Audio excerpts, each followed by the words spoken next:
एक बात और, जो बुद्धिजीवी हैं, जो 40 साल से ऊपर के, 50 साल से ऊपर के और जो युवा हैं, उनसे एक बात यह है कि आज की डेट में हमें सबसे बड़ी प्रॉब्लम क्या है, कोई विचार करता है इस बात में?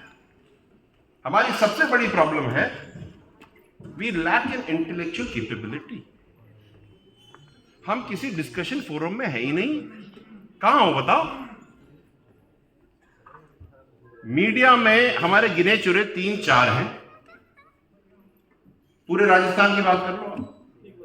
टेलीविजन चैनल्स में जब डिस्कशन होता है, जब बातें होती हैं, तो मुझे तो कोई दिखता ही नहीं। मुझे अरे जब आप अपनी बात रखोगे नहीं तो दूसरे आपकी बात सुनेंगे कैसे? हैं वहां तो पहुंचो।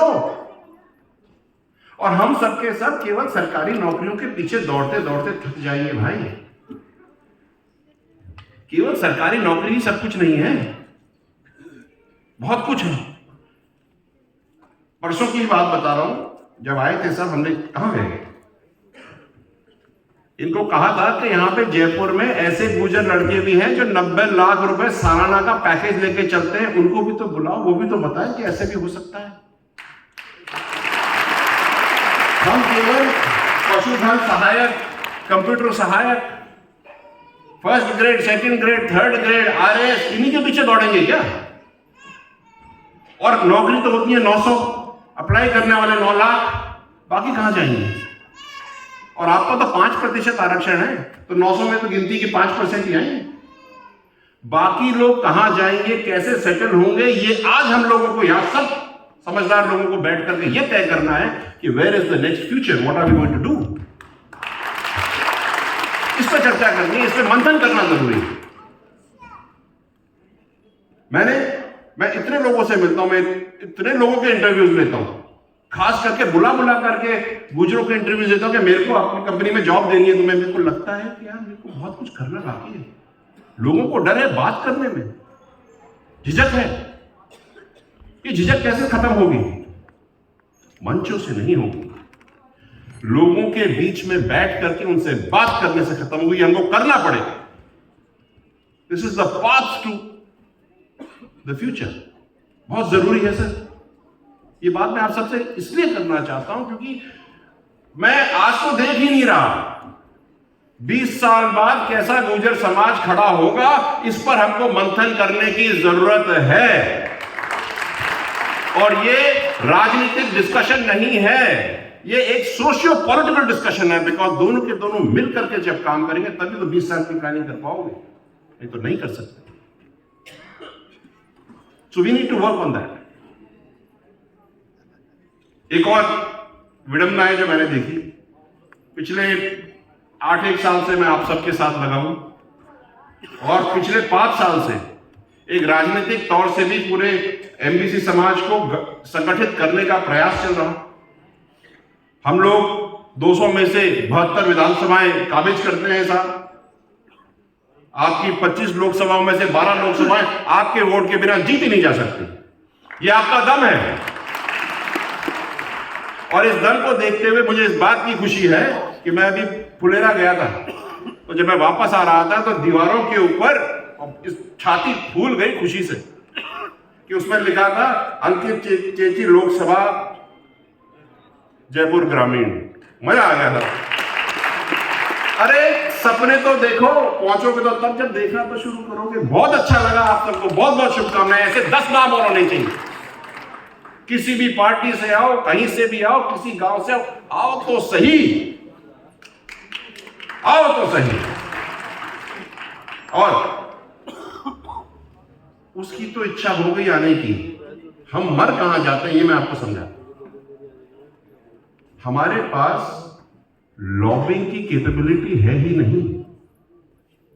लॉबिंग समझते हैं आप? जो हम गलियारों में बात करते हैं ना, जैसे अगर भाई साहब हैं, कालूलाल जी हैं, देवनारायण जी हैं, देवनारायण जी को अगर टिकट चाहिए जयपुर ग्रामीण से, एक बार के लिए बात करिए। वैसे ये भी प्रत्याशी है, ताली बजाइए इनके लिए। 2 तो आपके सामने मैंने नाम गिना दिए। You should feel proud about this.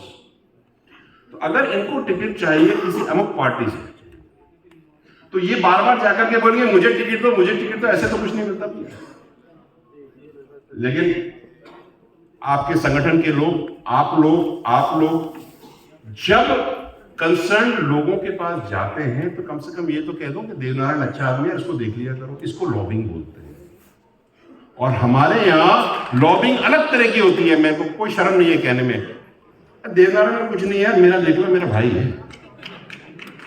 और ये हमारी सबसे बड़ी प्रॉब्लम है, इसको ठीक करना बहुत जरूरी है। Positive lobbying is the requirement, we need to work on it. बहुत जरूरी है साहब। अभी बात कर रहे थे गुजर रेजिमेंट की, यहां से नहीं होगी, लॉबिंग चाहिए। पीएमओ में कौन कर रहा है आपकी लॉबिंग? आपकी बात रख कौन रहा है? जब बात ही ढंग से नहीं रखी जाएगी तो सुनी कैसी जाएगी? मेरी बात आप कान करिए, क्योंकि जब हम बात कर रहे हैं 20 साल के प्लान की, तो उसमें तो लॉबिंग की भी तो जरूरत पड़ेगी ना। अपने आप तो हो नहीं जाएगा। ये रेल की पटरियां थोड़ी भी जाके उचक के बैठ गए। ये प्लान है, फ्यूचर्स है, और इसके अंदर में हर एक संगठन को अपना दायित्व निभाना पड़ेगा। चाहे कोई कहीं से भी आए, चाहे भीलवाड़ा से आओ, चाहे जयपुर से आओ, चाहे अलवर से आओ, कहीं से आओ। और एक प्रश्न और है मेरा, जयपुर शहर में कितने गुजर रहते हैं साहब? कितने गुजर परिवार हैं? 20,000? 1 लाख? 1.5 लाख? जयपुर शहर में 1.5 लाख, मैं तो मान लूं 50,000 है। सबके घर में एक बच्चा तो होगा। माते नहीं अगर आ जाते तो।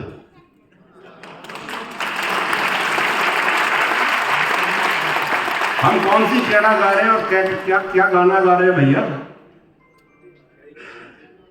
मैं जब मेरे को कल रात को फोन आया, ये कहा कि साहब वहां जाते रहो, हल्का बोलना, देखो ठांसना मत किसी को। मैंने कहा मैं तो करता ही नहीं हूं यार ऐसे, मैं तो सच कहता हूं, बुरा लग जाता है। लेकिन मैं तो कहूंगा साहब बहुत प्यार से, विनम्रता से, कि अगर यहां पर 1.5 लाख लोग हैं तो 1.5 लाख होने चाहिए। गिनाने से होता है भैया, गिनती तभी होती है, ऐसे घर बैठे गिनती नहीं होती। और कोई नहीं गिन रहा, आपको कौन पूछ रहा है? कौन पूछ रहा है बताओ? कोई नहीं पूछ रहा था। मेरे पास डिजायर लिख करके आए इतने सारे, मैंने 725 डिजायर लिखे हैं साहब पिछले 1 हफ्ते में। और मेरे को इस बात की खुशी है कि इसमें से 30% गुजरों के डिजायर लिखे। मैंने आप सरकारी नौकरी में हो, you should be proud of it. You should be actually proud of it where you are. But इससे पेट नहीं भरेगा, इससे पेट नहीं भरेगा। 30% क्या होता है? वो तो डिजायर थे, जान पहचान के आए। सरकारी नौकरी में कितने हो? अच्छा सरकारी नौकरी में नहीं है तो संविदा में कितने हो? वहां भी तो देखो।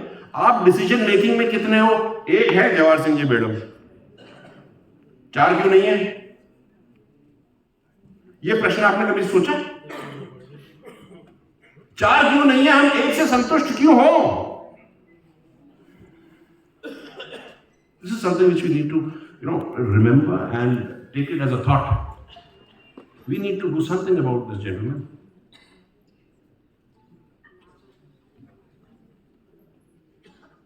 एक चीज चल रही है, शायद आपको डीएनटी के बारे में पता है? किसी को डीएनटी के बारे में पता है? डी नोटिफाइड ट्राइब्स में गुजर आते हैं साहब। इदाते कमीशन थी, माननीय प्रधानमंत्री मोदी जी ने काफी साल पहले शुरू करी थी। उन्होंने अपना रिजल्ट भी दे दिया। इसकी बात क्यों नहीं करता था? पता करना पड़ेगा ना।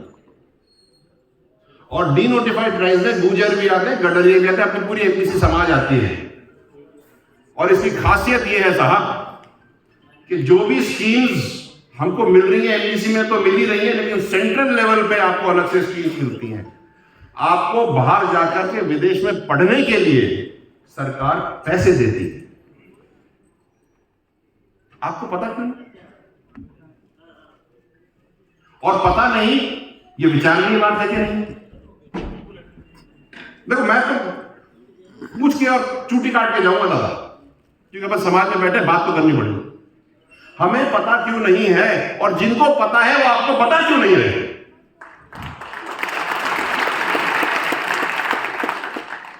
डीएनटी बहुत बड़ा आंदोलन चल रहा है इसके ऊपर, हमारा हक बनता है इस पे। और आपको मैं बताऊं, आप शॉक हो जाओगे, उसमें महीना भी आते हैं।